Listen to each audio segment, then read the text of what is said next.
Значит, экстренное включение. Не знаю, что будет, но что-то знатное. Не шута. Повтори. Алло, просроченный бензин. Ну как туда зажигать? А ты не солярку туда налил? Нет, бензина воняло. Да ёкарный ты бобик.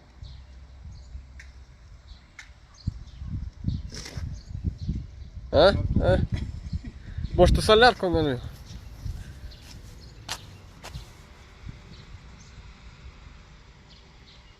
Спичку он говорит. Это соляра? Ну, пацаны, контент Точно. отъехал. Ну и ладно. Собственно. Подписывайтесь на канал, ставьте лайки, короче.